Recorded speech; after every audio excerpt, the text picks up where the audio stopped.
Almost everyone is familiar with the screen characters of Curly, Moe, and Larry, and most people know Shemp, Joe Besser, and Curly Joe.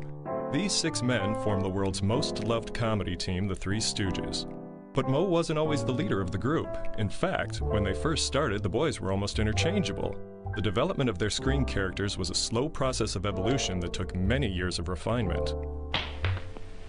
Do that again. Do that again. It took. He's wrong. Well, this is the way, isn't it? In the beginning, the Stooges worked for a brilliant vaudeville comedian who essentially created the concept of Stooges. Ted Healy was born Charles Ernest Lee Nash on October 1st, 1896 in Kaufman, Texas. He moved to New York with his parents and grew up planning to pursue a career in business, but was bitten by the showbiz bug early on. He changed his name to Ted Healy and eventually found his niche on Broadway, where he was performing with his first wife, Betty Braun. During the winter of 1922, they were appearing at the Prospect Theater in Brooklyn, where Ted had a visit from a boyhood pal. It was this chance meeting that would forever alter the course of Ted's life and the history of film comedy. That friend was Moe Howard, born Moses Horwitz on June 19, 1897 in Bensonhurst, New York. The Horwitz family was a large one like many families of the time, and Jenny and Solomon had four boys, Jack, Irving, Sam, who became Shemp, and Moe, who was the youngest, although that changed 6 years later with the birth of Jerome, whom you might know as Curly. Moe was always fascinated by the theater, and as a young boy, he spent most of his time at the local playhouses. He would watch the same show several times and concentrate on just one performer, a practice which served him well when he entered show business himself. I was in many films from 1908 to 1911. I must have been in 40 or 50 films. I honed my way into the studio by asking if they wanted me to go for sandwiches. In 1914, Moe ran away from home to get an acting job on a showboat in Jackson, Mississippi. After working there for 2 seasons, Moe returned home, and several months later, he and his older brother Shemp started a new act called Howard and Howard. They worked the vaudeville circuits, achieving moderate success until the winter of 1922, when Moe discovered that his old friend Ted Healy was headlining at the Prospect Theater. According to Moe, this meeting was essentially the birth of the Stooges. Well, there's controversy as to who were the first Stooges. I think everybody sort of agrees that Ted Healy was the #1 Stooge, and he was a big vaudeville burlesque type comedian who was very popular in his day, and he was boyhood friends with Shemp and Moe Howard growing up in the same neighborhood. If you listen to Moe and his family, they sort of think Moe was the first Stooge. If you listen to Shemp and his people, he was the first Stooge. What it seems like in the early years, there were various Stooges floating in and out of the act. As one got married and had children, he left for a little while. Another person would come by and replace him. But basically, it was Ted, Moe, and Shemp, some combination. They picked up Larry after seeing him at a show in Chicago. Enter Louis Feinberg, better known as Larry Fine. Larry was born on October the 5th, 1902. He was born in Philadelphia, and the address was 606 South 3rd Street. At that time, my father had a jewelry store at that address, and my parents lived in an apartment above the store. Larry was the first of 4 children. He was followed by Morris, Philip, who died of influenza in 1919, and the last, his sister Lila. The jewelers use acid to test gold, and so my father had a bottle with acid in it. I don't remember what kind of acid it was, but Larry, as a little boy, was curious like other little boys, and he put his hand up and he pulled this acid down, and it burned the right over here on his arm. He had this very bad acid burn, and he could not use his left hand. He was left-handed, so the doctors suggested learning to play the violin actually as an exercise to practice using the hand. So they didn't know what else to get a youngster of his age to do to use the hand. That's how he began playing the violin. Music would influence the rest of Larry's life. He was always an outgoing child. He was always an outgoing person as he grew up. He was active in school, but more in the sense that he was a musician. Larry was studying to be a concert violinist. He played the violin in the school orchestra even when he was in elementary school, and he was an excellent violinist. So most of his early years were spent studying the violin. But he had a need to be funny. This was within, it was born in him, I guess you'd say.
Tarantula, shot 5 holes in a divot. Get out of here. Go on. Larry also loved sports. He tried boxing under the name Kid Roth, but his parents disapproved and he quickly returned to the theater. He worked in dozens of small shows and eventually teamed with his sweetheart Mabel Haney and her sister Loretta for a singing and dancing act which they called the Haney Sisters in Fine. But in 1925, Larry was working as an MC at Fred Mann's Rainbow Gardens in Chicago when he received a once-in-a-lifetime offer. Ted Healy was working in Chicago with Shemp and Mo Howard, who were his Stooges. I don't recall which one of them, I think it was Shemp, who went to see the show. And he came back and told Ted, I saw someone that I think would fit into our act very well. So Healy said, would you like to be one of the Stooges, make 3 out of the 2, you know? And he said, yes, I'd love that. He says, okay, I'll give you $90 a week. Fine. He says, I'll give you an extra 10 if you throw that fiddle away. In that same year of 1925, Mo married Helen Schoenberger, and shortly afterward, Shemp married Gertrude Frank, whose nickname was Babe. The 4 boys worked the vaudeville circuit until Ted and Shemp left to join a Broadway show called A Night in Spain. During this period, Larry married Mabel Haney, and eventually he and Mo rejoined Ted and Shemp in the Broadway show A Night in Venice, which became a hit. This paved the way for better bookings and eventually an appearance at the prestigious Palace Theater on Broadway. A talent scout from Fox Studios hired them for Rube Goldberg's feature Soup to Nuts. Healy was making over $1,000 a week, while the Stooges' salary remained at the usual $100. See, the Stooges were my father's employees, and they came as an act, and he was the one that was paid, and he paid them. And this caused a lot of friction, especially with Mo, because he was a better businessman than probably any one of the other 4 were. They didn't care for the pay inequity, but in their eyes, it was a shot at the big time. Unfortunately, the film only received lukewarm reviews, but the Stooges received high praise for their performance. Fox studio heads noticed the great reviews for the boys and offered them a solo contract. But when Ted caught wind of the deal, he immediately went to the Fox brass and forced them to withdraw the offer. In his eyes, they were breaking up his act, and after all, they were his employees. So when the Stooges learned that the deal was off, they decided to strike out on their own. 3 boys left Ted Healy because they were offered more money in the RKO Orpheum circuit. How much, I don't know. So he needed 3 replacements. They couldn't use the name of Healy Stooges, of the 3 Stooges. So they called themselves Howard, Fine and Howard, Shemp, Mo, and Larry. Now, Ted's got an audition of Stooges. Now, I never saw that type of comedy before, where you hit each other, poke your eyes. I never saw that. I never saw their act till I got an audition. I went on the audition, and I went up to say hello to Ted. He gave me a bang in the head you never saw in your life, and I got so mad. I jumped on him, bit his ear, grabbed his nose, hit him back. He says, "You're hired. Get in the corner." You know why he did that? Get the reaction from you. That was the whole thing. Ted had his new Stooges performing material that was identical to what Moe, Larry, and Shemp had done.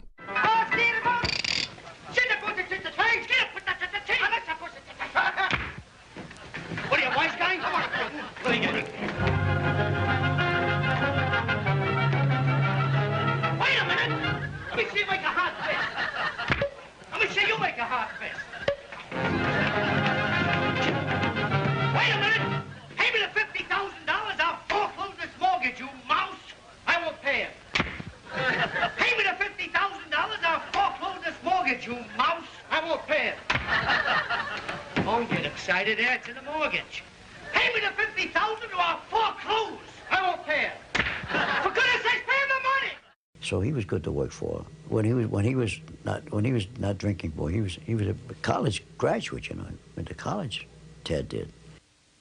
And he always was a good actor, but he developed to be a great personality. He was the closest thing, as far as telling jokes, but as far as personality, the closest thing I ever seen to Jolson.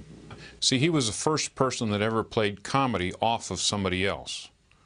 Up to his point in time, comedy was always a Charlie Chaplin or Harold Lloyd type thing where some guy was funny and he was the whole show. And he played off somebody else with the Stooges. When I first with Ted Healy, I used to go to bed at night and I saw hands. I saw his hands and fingers when in my sleep. That's all I saw with rehearsals, whacking and banging and all. You know the first joke I ever did with Ted Healy? He said, "What time is it?" I said, 1 o'clock. He went, "Bung." I said, "I'm glad it ain't 12. You know, that was the first joke I did. Ted was touring with his new Stooges, but Howard, Fine, and Howard were creating comedy of their own. Supposedly, Shemp came up with the eye poke during a card game in which Larry beat him or something, and he was mad, and he just hauled off and poked him right in the eye, and Moe thought it was so funny that he fell out of his chair laughing and said, "That's going to stay in the act," and that was probably one of the few things that the Stooges actually invented themselves. All the other things, the pie fights and the slapping and all that, had been done for many years before. Even though Ted had his new Stooges, the chemistry just wasn't the same, and he continued to press the original Stooges into returning. I think the reason he hired us when the Three Stooges, it was for revenge for the three guys to see that they can be replaced. Not saying we were as good, which I don't think we were, but that was his mind that he knew we weren't as good. And finally, thank God, we went to Ted and said, "Ted, we like to do our own act." He didn't fire us. And about 2 weeks later, we were rehearsing, we walked down Broadway, and I see Ted with the three guys. On a promise to avoid drinking, Ted won the Stooges back, but again, change was waiting in the wings.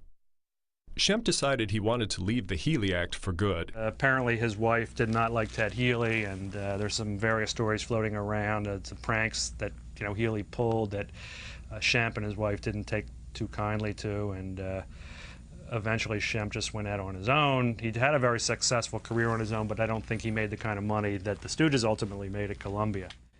In 1932, Shemp got the opportunity to play the character Nobby in Joe Palooka pictures on the coast.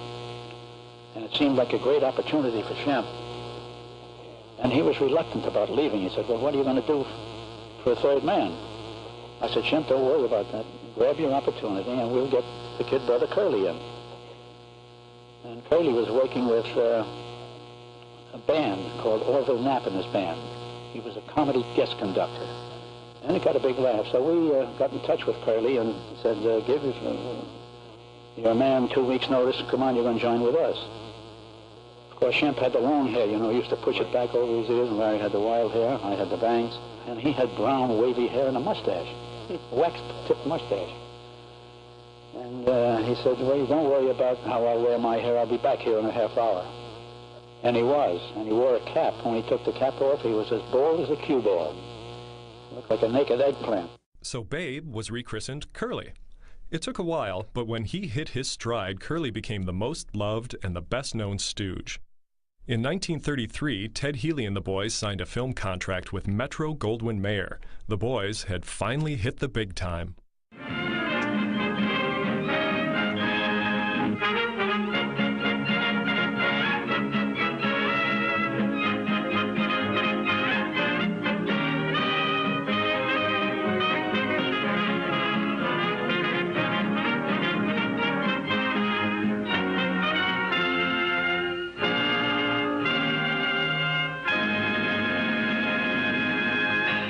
In their 1 year at MGM, they appeared in 6 feature pictures with big stars like Clark Gable, Joan Crawford, even Laurel and Hardy. And they also starred in a series of 5 two-reel short subjects, some of which were written as wraparounds for elaborate MGM dance numbers that were filmed but never used. They even filmed 2 of their shorts in a special format. They did a couple shorts that were in a experimental, I think it's called a 2-strip Technicolor, and I'm not a real technical guy. But it was a very early form of Technicolor that they were experimenting with, and it's kind of lousy looking color, but it's color, and it's from 1933. It's very unusual. The feature films and short subjects were well received by the public, but the Stooges' relationship with Ted once again began to deteriorate. Their complaint was 2 things. 1, that he drank too much, and 2, that he didn't give him enough money. And I think the latter was really the problem. I think primarily because A, of his drinking, and B, because of the inequity in the pay scale. The Stooges were getting a lot of the laughs, but they weren't getting any of the money. And I think they felt that they could be just as good without him and make a lot more money. And they had to deal with a lot of his stuff. He was drunk a lot of the time. And ultimately, they just decided to go on their own. So Ted stayed with MGM, and the boys set out as a trio. It was decided that Moe would handle the business affairs, essentially stepping into the Healy role. Off-screen, he was very much like what he was like on-screen. Not that he was mean and nasty, but he was clearly the leader of the group. He was probably the one who made most of the financial decisions and arranged a lot of the bookings and things like that and decided what was best for the team. It seemed like he was the one who had the biggest say. Moe landed a 1-film deal at Columbia Pictures, and if the results were favorable, the studio would offer them a long-term contract. So the boys co-starred with Marjorie White in a 20-minute rhyming short subject called Woman Haters. As soon as they finished, they began writing a treatment for another comedy called A Symphony of Punches, which they presented to the studio heads, who were so impressed that the boys were given a 7-year contract with yearly options. A Symphony of Punches was retitled Punch Drunks and became their second short. But more importantly, Howard, Fine, and Howard finally received the billing that would stay with them forever. They became the 3 Stooges.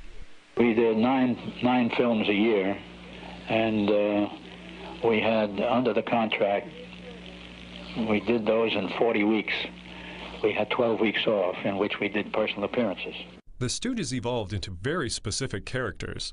The whole Larry impersonation that I do is, it's a product of watching the Stooges for so many years, so many times, having everything memorized perfectly. And one day, there was just nothing left to like about them. There was no more surprises. You knew it so well. So I began to watch it in a different way. I would just turn on the TV and I would just watch one thing and one thing only. I would pay no attention to Moe and Curly, because that's where usually the attention was. They'd get into a fight and Moe would do a number on Curly. Meanwhile, no one ever can say that they watched what Larry was doing all this time. And I began to look at the faces he made and the things that he said. Like when Moe was beating on Curly, you were just watching them. But if you took the time to look at the other side of the screen, you'd see, you know, and I began watching that. And then I began paying attention to his voice. And I realized that how much Larry was like the Keith Richard of the Stooges. You know what I mean? It's like without Larry, they wouldn't have had any kind of relationship. It would just be here all the time, and nothing like setting little blazes here and there, like when Moe would climb a ladder and you knew he was going to fall and break his ass. But the one little thing Larry would say before it all happened, and you knew it was going to happen, he'd go, "Be careful, Moe." You know, and it just, to me, that was bedlam. That was like the thing that lit the comic fuse. Larry with the bushy hair, he was, you see, he couldn't talk tough to me because that would be the wrong thing to do. You'd have belt in the mouth anyhow if you did. And Curly was just that simp, you know. He was just big enough and strong enough that anything I said or did, he could break me in half.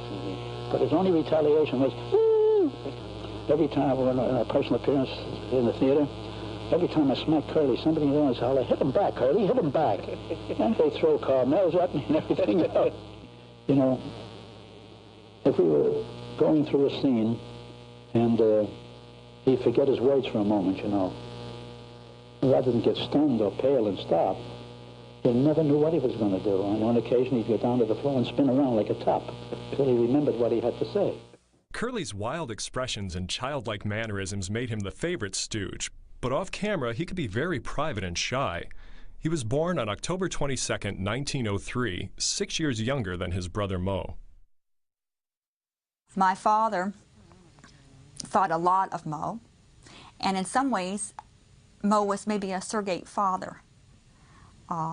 My father was the baby of the family. There were 5 boys. Moe was not the oldest, but he was the oldest. You know, of course, he was older than my father. And I feel that, well, Moe gave him the nickname Babe. And there was a special bond, and there was a special bond. When Curly was 13, he accidentally shot himself in the ankle while hunting, and he nearly bled to death. It was Moe who rushed him to the hospital, saving his life. However, the injury left Curly with a noticeable limp, and this would trouble him throughout his career. When Curly was with his brothers or his close friends, he became the life of the party. He sang, danced, and played instruments, but if his gang wasn't around, he felt uncomfortable and would simply turn inward. When he became a star, he started to overindulge himself. I saw him at a couple of clubs in New York, and he danced every dance, and between dances he was drinking. Never stopped. He lived the life of 3 men. Curly was always slipping money to me. That was his way of treating me well. He'd always slip a quarter to me. Here, kid, go buy something, you know? Or he'd go out with me and buy me something. He was always doing that to me. He apparently had a very sad lifestyle, sort of a lonely person, loved dogs.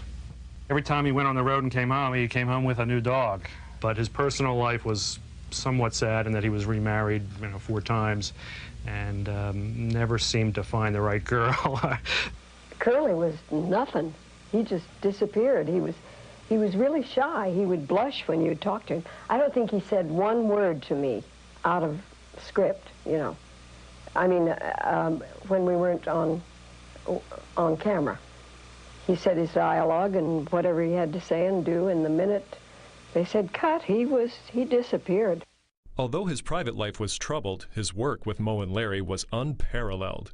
He seemed to be the center of interest. I mean, they all worked together, but to me, I think he was the most delightful of the way he looked, and just make you laugh. But I think Moe and Larry, they just worked like teamwork. I mean, it wasn't guesswork with them. They practiced, they knew exactly what they were doing, and it came across. They didn't do any writing. Usually they had writers that wrote the scripts for them, but there was a lot of leeway in the scripts. Not that everything they did was ad-libbed, but there might be a part where it just would say Stooges do their thing, and then a few minutes of mayhem would ensue with with all this stuff. So there was some room for them to maneuver, and I'm sure they had such a working relationship with the producers and directors that if something just wasn't coming out right, they changed it around to make it funny. Take off your hat. Now raise your right hand. Now place your left hand here. Take off your hat. Raise your right hand. Now put your left hand here. Please take off your hat. Raise your right hand. Now put your left hand here. Will you please take off your hat? Raise your right hand. Now put your left hand here. Take off your hat. Raise your right hand. Will you get rid of that hat? Raise your right hand. Raise your right hand. Do you solemnly swear to tell the truth, all the truth, and nothing but the truth? Huh? Do you solemnly swear to tell the truth, all the truth, and nothing but the truth? Are you trying to give me the double talk? Do you solemnly swear to tell the truth, whole truth, and nothing but the truth? Why don't you answer him? He's talking pig Latin. I don't know what he's saying. He's asking you if you swear... No, but I know all the words. The Stooges' roughhouse style of comedy often left them open to injury. Moe was supposed to be a paper hanger, I think, at the time. And he was up on the wood, you know, the planks and everything else. And it's supposed to break in a certain way, and he was supposed to fall in a certain way, and it fell the wrong way, and he broke his ribs. And it's in, I forget which picture was in, and they cut right there. And he was out for about a week or so, and then they brought it back in again. But when you saw the thing, when he fell, you could see the face that he made, that he really cracked his ribs. You could see if you looked for it. According to Lila Budnick, Larry's face was calloused on the one side where Moe slapped him. His left cheek was always raw and calloused because Moe was slapping him with the right hand across his left cheek. His little jaw was like the back of your heel. That's how tough it was. You could hit Larry across the jaw, I don't think he would ever felt it. He was that calloused. From constantly being hit, you know, it was nothing but constantly, day after day being hit. But he was used to it. In December of 1937, Moe, Larry, and Curly were on their way to an appearance in Boston when they received word that their old friend and partner, Ted Healy, had died. There's a lot of controversy over the way he died. He was supposedly involved in a barroom brawl. The circumstances surrounding the brawl and who were the participants in the brawl are still subject of conjecture to this day. But after this brawl, he supposedly went back to his hotel room and was found dead there the next day. And it was only maybe 3-4 days after the birth of his first child. So it was a very sad set of circumstances. Ted is not what they think he is, what they write about. He was a nice man. Only bad thing, he was a Dr. Jekyll, Mr. Hyde. When he drank, he was Mr. Hyde. It's too bad. We lost a great talent when he died at the age of 41. He was, I don't care, he was a genius. If it wasn't for him, wouldn't be no Stooges. And he would drag me on the stage, force me to sing on stage, and I was never more than a foot away from him when we were on the road. And of course, when he died, I was heartbroken because I loved him dearly. They had a stormy relationship, but they were boyhood friends with him. You know, I think there was always a place in their hearts for him. They liked him. They were friends with him. But he just, you know, went a little too far, and you know, they really had no choice but to leave him.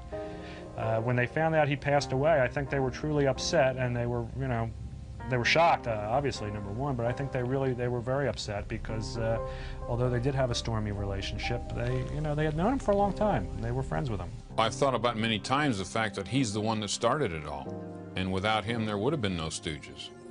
And the fact that he was celebrating my birth, which caused his death, of course, is highly unusual. It's very strange. Three Stooges comedies often incorporated contemporary events into the plots. During World War II, they were one of the first teams to parody Hitler in their two shorts, You Nasty Spy and I'll Never Heil Again. Curly, Moe, and Larry were Jewish, and these films reflected a political statement as well as a personal one. Well, he was quite upset about it, naturally. I mean, anyone who cared about people was upset.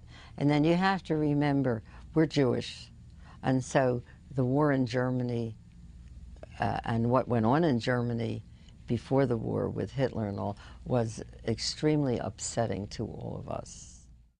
I think when he was younger, when he wasn't one of the Stooges, and he was playing in vaudeville in the little acts in small towns, he was given a hard time in some small towns where they put him in bathrooms to dress, or they wouldn't let him, you know, go outside and dress in the backyard or something, or, you know, get that little Jew out of here.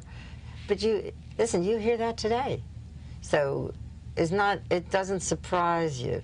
The only difference is that 50 or 60 years ago, you kept your mouth shut. Today, you don't. The Stooge comedies were more popular than ever, but Curly's health was beginning to deteriorate. Curly hadn't been well. None of us realized just what was wrong with him. We know now that he'd had a couple of slight strokes.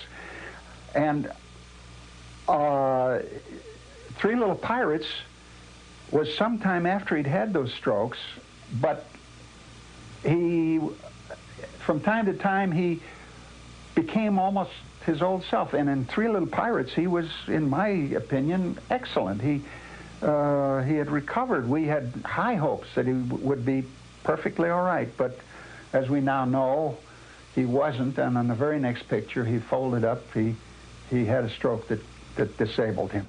The stress of Curly's personal life began to take an obvious toll. He had been married 4 times, drank too much, suffered from high blood pressure, and was rapidly gaining weight. In May of 1946, Curly's hard living caught up with him, and he suffered a paralyzing stroke on the set of Halfwit's Holiday, and he was forced to retire from the act. Moe hoped that after some rest, Curly would be able to return. So in the meantime, he convinced his older brother Shemp to rejoin the group. Well, he fit right into the act because he had been the original third stooge, so there was no problem in that sense. From the general public standpoint, I know today people think that he was a weak replacement for Curly, but those are the people that don't know he was the original stooge. I think a lot of people also think Shemp was trying to imitate Curly, and he was really not in any way. He just did his own thing, which was nothing really like what Curly did. And I think the people that really don't know the history of it are the ones that really don't like Shemp all that much. The real fans understand that Shemp was perhaps the leader of the Stooges at the beginning, and when he came back to replace Curly, he fit in perfectly with the boys. Columbia was hesitant to use Shemp because of his close resemblance to Moe, but ultimately the Stooges won the point. Shemp's experience made him the obvious choice. He was in 100 or more films on his own between 33, 34, and 46. During that 13-year period, he was probably in 90 or 100 films on his own.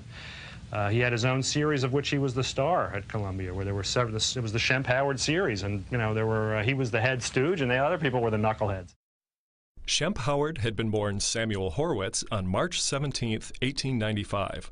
According to Moe, their mother had a very thick accent, and when she called out for her son Sam, it came out sounding like Shem. When his brothers took to calling him Shemp, the name stuck. Shemp was the most darling man I've ever known. He also was kind to me as a child, because you have to remember the original group was Larry, Moe, and Shemp. He knocked me out when he was serious.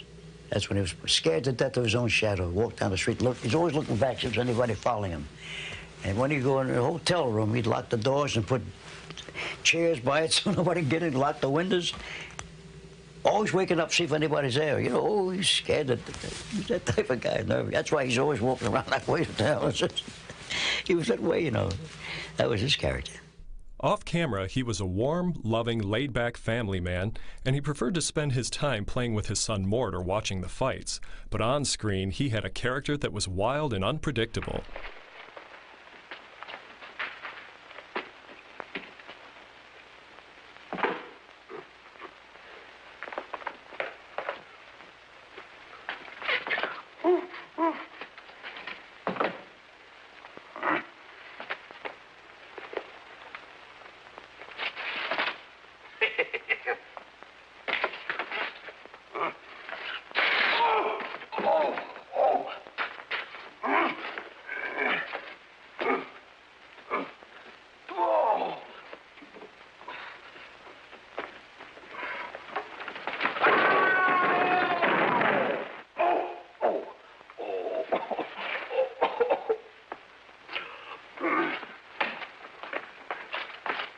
You double-crosser!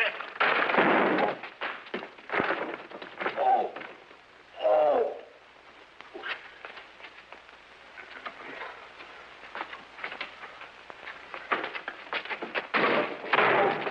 Oh! Oh! Oh!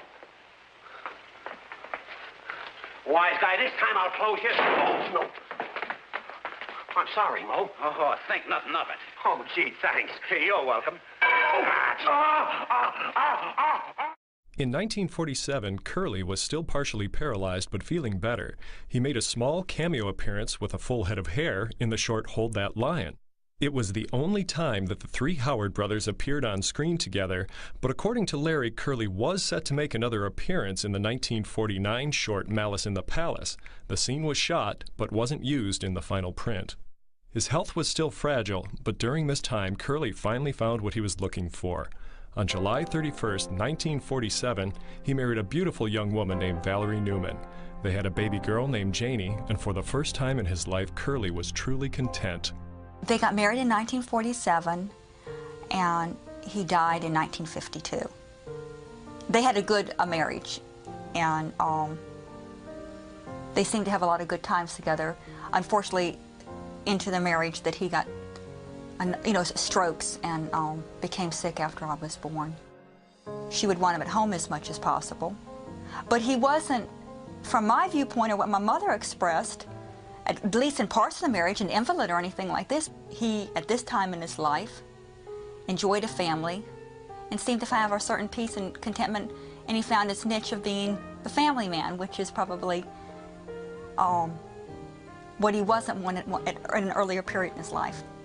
I don't remember stories, but I remember bottom lines and what my father meant to my mother, and to me, that what she expressed was that he was deeper than a comedy clown. That not only was he a genius in his realm, but he had a lot more depth than a lot of people realize. Than he took his job seriously. He loved an audience, but he worked at making it look effortless. I think he found something he loved, and he felt good about doing it, and he found something that brought him happiness. One of the things that my mother told me was, he told her, I hope Janie in life does what makes her happy, because I have found what makes me happy, and that is the most important thing in the world, to do what makes you happy. I think the worst part is that he didn't live long enough that I could have known him as an adult and asked the questions that I would like to know as an adult about how he felt about different things. But it feels good, and I'm very proud of my heritage. And I think the older you get, the more family means to you. Curly had several more strokes, and on January 18th, 1952, Curly Howard, brother, father, and Stooge died. Although distraught over Curly's passing, Moe, Larry, and Shemp continued to make two reel comedies. They even found time for live television. I gotta get rid of these executives. They're absolutely driving me crazy. I've gotta get rid of them.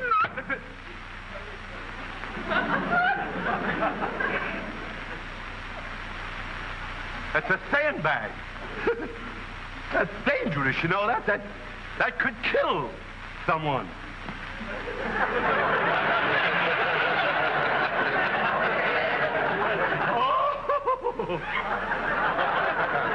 May I be forgiven for the thought which is running right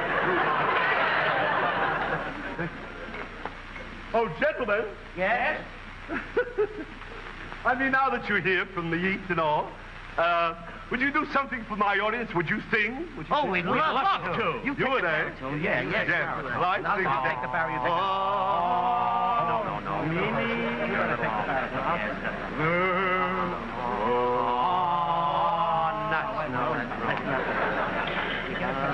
Boys, here, wait, look, boys. Look here, just stand here. Stand right around the inkwell here, just like that. Now, wait a minute. Now, you don't have to strike a note. Would you play some executive music, please? When you wore a tulip, a sweet yellow tulip, and I wore a big red rose. When you caressed me, 'twas that heaven blessed me, what a blessing no one knows. You lay like dearie when you called me dearie, 'twas down where the bluegrass grows. Your lips were sweeter than tulip when you wore a tulip, and I wore a big red rose. I met her in a garden in an old Kentucky town. The moon was shining down. No! Don't dance out of this position, boys. Just sing like that. When you wore a tulip, a sweet yellow tulip, and I wore a big red rose. When you caressed me, was that heaven blessed me, what a blessing no one knows. dearie, when you called me dearie, was down where the bluegrass grows. Your lips were sweeter than tulip when you wore a tulip, and I wore a big rose. I met her in my garden in an old Kentucky town, the moon was shining down, he wore a gingham gown. I kissed her as I placed a yellow tulip in her hand. Upon your coat you pinned a rose so red. And you wore a tulip, a sweet yellow tulip, and I wore a big red rose. When you caressed me, and never pressed me on a vestry, no one knows. When you called me dearie, was down where the bluegrass grows. Your lips were sweeter than tulip, where you...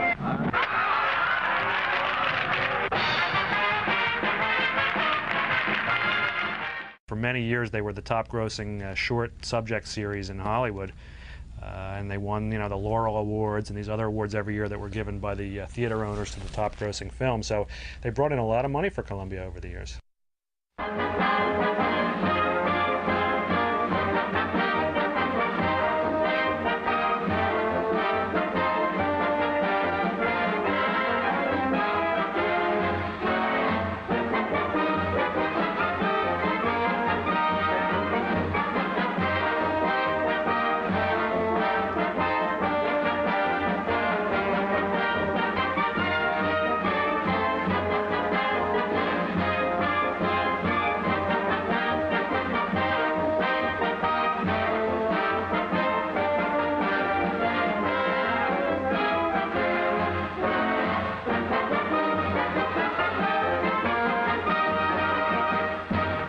Unfortunately, the major studios were slowly beginning to phase out short subjects. Less time and effort went into the scripts and production, and as a result, the end product was sometimes inferior. Moe was hoping he could get Columbia to put the Stooges into another feature picture, but before anything could be planned, fate struck another crushing blow. On November 23, 1955, Shemp was coming home from an evening at the fights. The other guys in the car started smelling something burning, and Shemp's head had slumped down on his chest, and the cigar was burning his lapel or something. And he looked back, and, he was dead. Shemp had a massive heart attack and died instantly. Moe was grief-stricken. He had lost 2 of his brothers in a 3-year period and seriously considered disbanding the act, but both he and Larry were still under contract to Columbia. They made 4 more shorts with Joe Palma doubling for Shemp, and by shooting him from the rear and having him hunch over because he was a little too tall, they were sort of able to pull it off. But they did what they had to do. Like I say, they were professionals. They were from the Show Must Go On school, and they went on without missing a beat. Moe thought about continuing the act as the 2 Stooges, but studio heads dismissed the idea. He had to find another 3rd Stooge. Joe Besser was born on August 12, 1907. He was popular in his own right, having worked with stars like Olsen and Johnson and Abbott and Costello. And he even had his own series of films at Columbia. So Moe approached him, and he agreed to be a Stooge. Moe and Larry, they were the best. I enjoyed every minute of it with them. In fact, I'll show you how wonderful they were. I never liked to be hit with anything. And Larry used to say to me, "Don't worry, Joe, I'll take it." Now, that's the kind of guys they were. During 56 and 57, he made 16 shorts with the Stooges, which were then shown during the 57-58 season. In fact, one of them, I think, even went into 59. But at that point, Columbia decided that they were going to close their shorts department after a 24-year run. The Stooges were sort of out of work. A lot of people don't know that even though they were successful with their movie career, they never made any money. In all the years that they worked at Columbia Studios, they never got a raise. From day one until the last day that they worked, they made the same salary. Supposedly, they were just denied entrance to the lot. I mean, they came back to pick some things up, and they told them, you don't have a contract here, get out of here. They didn't have any kind of farewell party for them. They were denied access to the parking lot and everything, which is sort of sad after a 24-year association, very heartless, but they decided, well, we'll go on tour because that's the way they had made all their money in the past anyway, was going on tour. But Besser's wife was ill, and he didn't want to travel around the country and leave her, so they were forced to come up with somebody else, and they came up with Joe DeRita. They tried him out, and he worked out. He became Curly Joe. Sort of because he looked like Curly, and his name was Joe, so I guess they figured, well, we already had Curly, we already had Joe, we'll call you Curly Joe, and the name stuck. Joe DeRita was born Joseph Wardell on July 12, 1909 in Philadelphia. Like Joe Besser, DeRita had been a star in vaudeville and burlesque, so he was prepared for the rigors of touring. They spent, 12, 16, 20 weeks a year on the road doing personal appearance tours, and they would do 3, 4, 5 shows a day. And that's really where they made most of their money. They did an act that hadn't changed in 35 or 40 years. I knew every line of the show. Joe was a very charitable person. I want to tell you something about Joe. Larry had a big Lincoln. See, the corporation paid for their cars. You know, Larry had a big Lincoln. Mo liked a sports car. He had a Porsche. And Joe would get maybe a Dodge or a Chevy station wagon. And everybody would wonder why. And I knew why. He told me why. They used to trade in every 2 years, and he would buy the station wagon back. He had a sister in Baltimore, and she was not of any means. And he would buy the station wagon back from the trade-in because he took care of that station wagon. I mean, took care of it. And gave it to his sister every 2 years.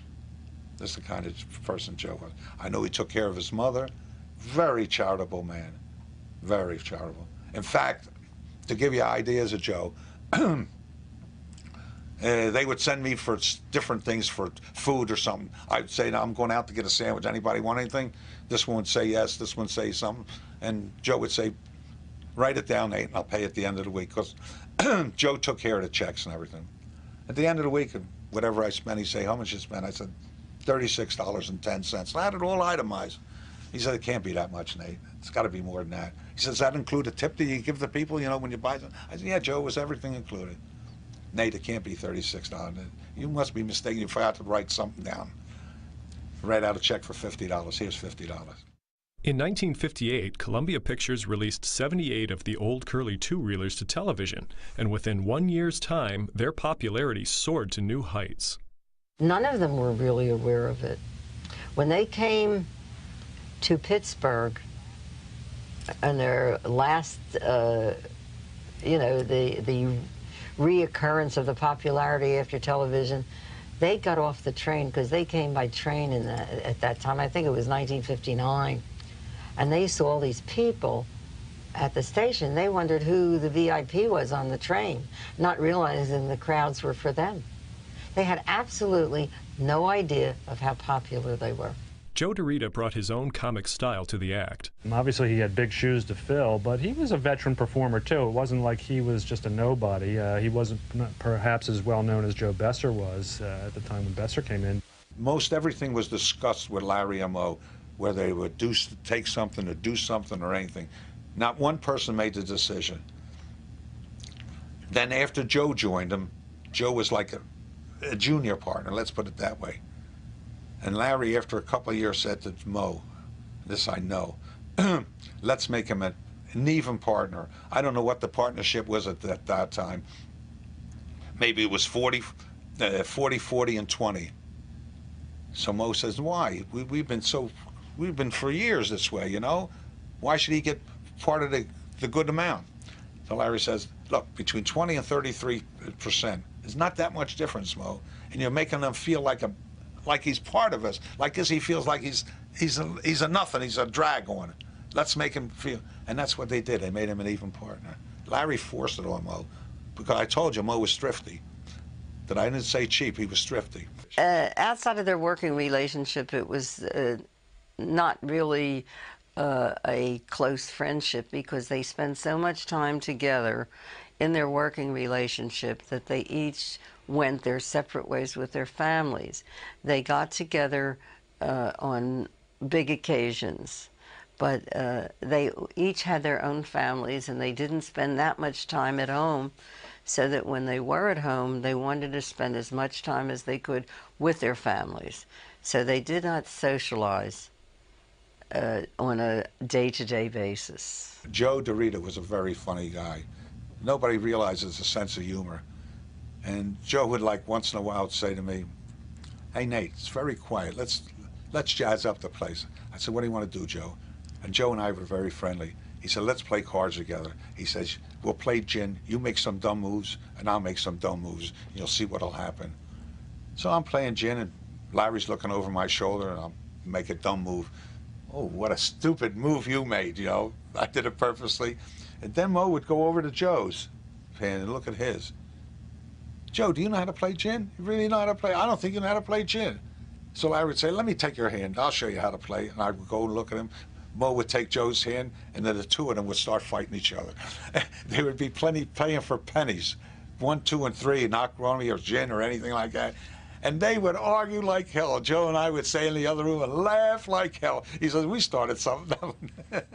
The boys were back on top, and the studio that had fired them in 1957 wanted them back, this time for a starring feature picture called Have Rocket, Will Travel. Extra! Scientists establish visual communication with rocket in flight. History is being made on the proving grounds of the National Space Foundation as scientists prepare for the ultimate total triumph over space. Within a matter of moments, you will, for the first time, see the interior of a space rocket in flight. Here's the countdown. 5, 4, 3, 2, 1, blast off. And now the wonders of electronic science enable us to see the interior of the rocket. Oh no, what's this? Oh my, not them. Yes, it's the Three Stooges who are making history all right, but laugh history in their first full-length feature motion picture, Have Rocket, Will Travel. They're throwing things at us! Duck! Try to contact Earth.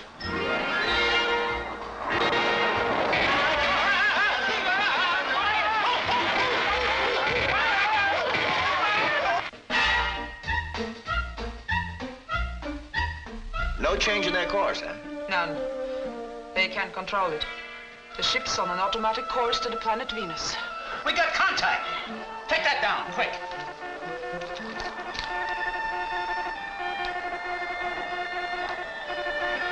What's it say? Beep, beep, beep, beep, beep, beep, beep, beep, beep, beep. Get out of here. Hey, the television's on. You heard about the Sputnik and the Mudnik. Well, here comes the Laughnik, a movie that's a three-stooge riot on a three-stage rocket. We're landing. For the first time, the world's craziest comedians are really out of this world. Or admit it. We did it. Have rocket. We'll travel in space.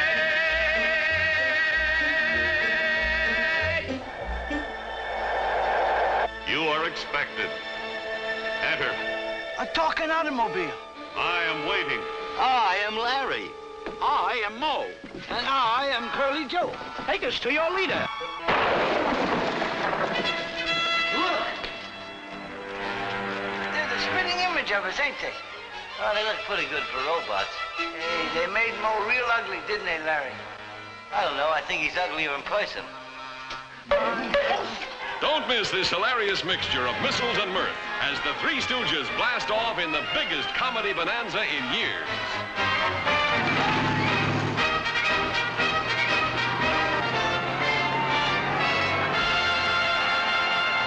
The Stooges did several more features between 1960 and 1969, and their last film for Columbia was The Outlaws Is Coming. The Outlaws is Coming. What a wonderful experience. I think we did that in 1964, 65, I'm not sure. Our first meeting at the Columbia Ranch one morning quite early. And I went into makeup and got on my Western duds and came out in the street. And I saw Larry Fine sitting in a chair. And I think his wife was yelling at him about something. And then actually, the guys were very serious off camera, their demeanors. They were really very serious artists in their own way. And I was impressed with how quiet they were in respect to their screen personae. I thought Mo basically, in talking to him here and there while we were filming, was a kind man and serious, almost professorial in a way. Larry was a warm sort of person and always, you know, had a word for somebody and would always spend time. Joe DeRita was Curly at that time, and he was more gregarious and I think outgoing and communicative. I enjoyed all of them, but I suppose I spent more time talking with Joe because he seemed to want to talk a little more than the others. There were a number of silly, bizarre, wacko things that happened while we were filming The Outlaws Is Coming. As guest villains, we had disc jockeys from all around the country, and Norman Maurer and the Stooges figured that that would help promote the movie if they put the disc jockeys in the picture as villains, gave them roles. And so, you know, you can imagine with maybe 20 radio jocks all competing for attention, it was kind of silly and fun. And I think the funniest little incident with the picture that I remember, the main thrust of the plot was that we were trying to save the buffalo. I was the young lawyer from Boston, and I had the same interests, and that's how we got together. But anyway, so we spent the movie trying to save the buffalo. The wrap party at the end of the movie, Mo says, "Okay, everyone's invited to my place in Bel Air for a buffalo barbecue." And that sort of typifies these 3 restless nights. I never really spent much time with him away from the set.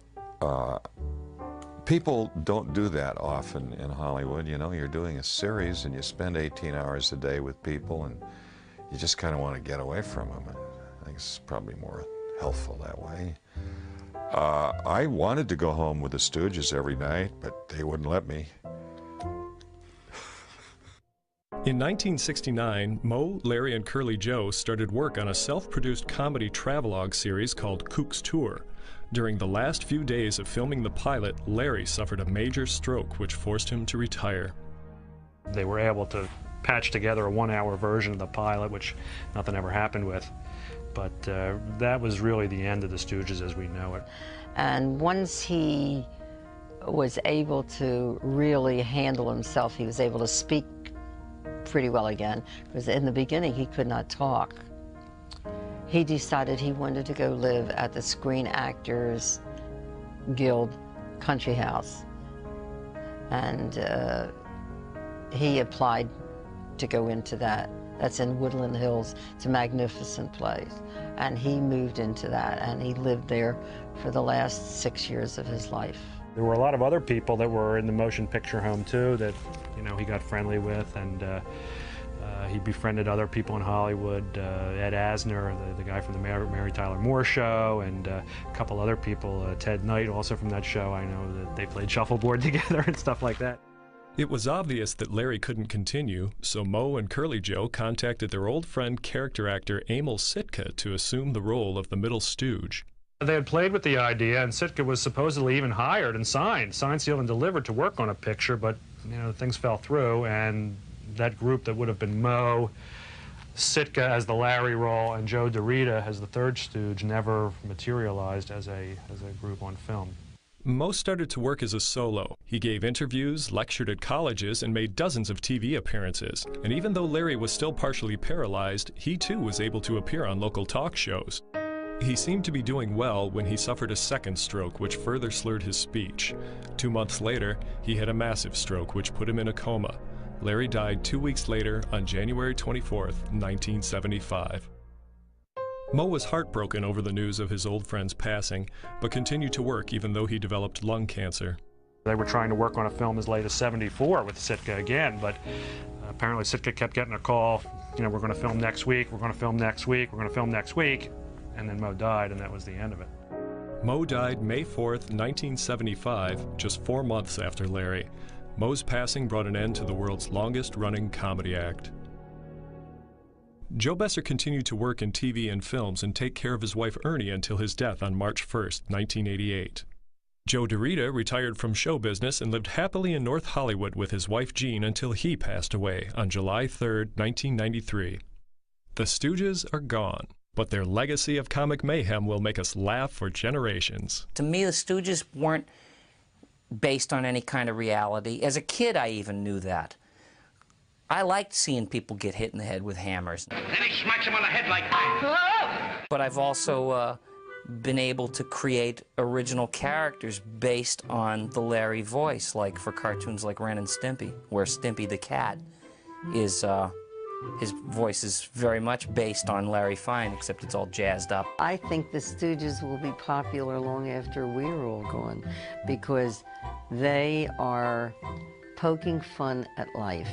You know, there are some shows that have that effect. Make people laugh and smile and hit each other. I don't